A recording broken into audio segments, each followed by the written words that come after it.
नमस्कार दोस्तों, आज हम आपके सामने ऋषि पंचमी व्रत की कथा लेकर आए हैं। भाद्रपद शुक्ल पक्ष की पंचमी को ऋषि पंचमी का व्रत किया जाता है।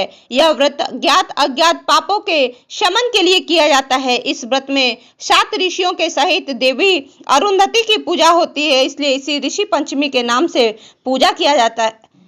इसे ऋषि पंचमी के नाम से जाना जाता है। इस दिन व्रत करने वाले को चाहिए कि वह प्रातः काल से मध्याह्न के समय किसी नदी या तालाब पर आए, वहां अपामार्ग अर्थात चिचिहरा के दातुन को करे और मिट्टी लगाकर स्नान करे। इसके बाद पंचगव्य ले, तत्पश्चात घर आकर शास्त्र और विधि के अनुसार किसी ब्राह्मण से पूजन आदि कराकर कथा सुने।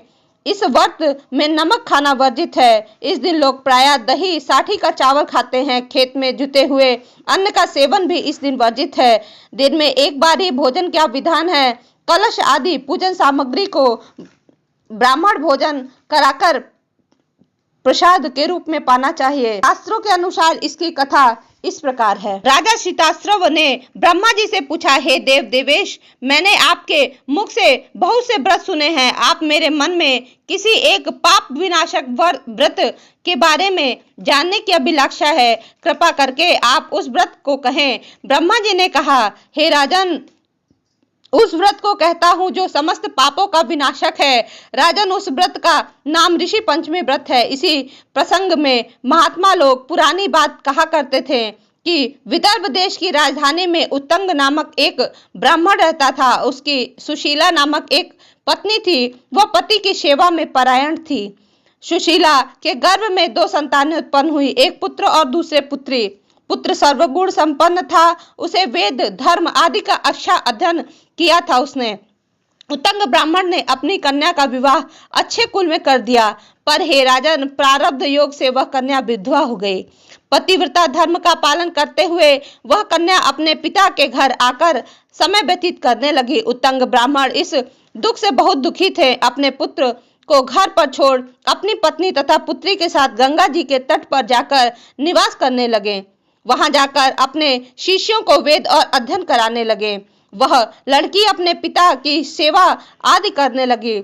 एक दिन वह लड़की अपने पिता की सेवा करते करते थक गई और वह एक पत्थर पर जाकर सो गई। शयन करते ही उसके शरीर में कीड़े लग गए और सारा शरीर कृमिमय हो गया।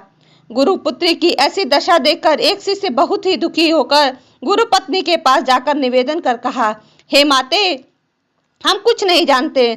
आपके उस सत चरित्र वाली आपकी पुत्री को क्या हो गया है?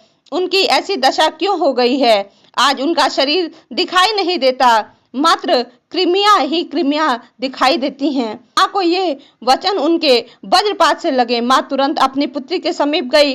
पुत्री की ऐसी अवस्था को देखकर वह विलाप करने लगी। छाती पर हाथ पीटती हुई पृथ्वी पर गिर पड़ी और मूर्छित हो गई। कुछ देर बाद होश आया तो अपनी पुत्री को आंचल से पोंछती हुई अपने कंधे का सहारा देते हुई उसके पिता के पास ले गई और बोली, हे स्वामी, देखिए, यह अर्धरात्रि का समय है और यह सो रही थी। सोते समय इसके शरीर में कीड़े पड़ गए। ब्राह्मण समाधि से हो उस लड़की के पूर्व जन्मों के पाप को देखने लगे और बोले, हे प्रिय, यह पूर्व जन्म में ब्राह्मणी थी। उस समय में रजस्वला होकर भोजन आदि के पात्रों को स्पर्श कर आदि का विचार उसने नहीं किया, सभी को हाथ लगा दिया। उसी पाप कर्म के कारण इसका शरीर कृमियों से आज ढक गया है। हे प्रिय, रजवत्सला के समय स्त्री पापिनी होती है।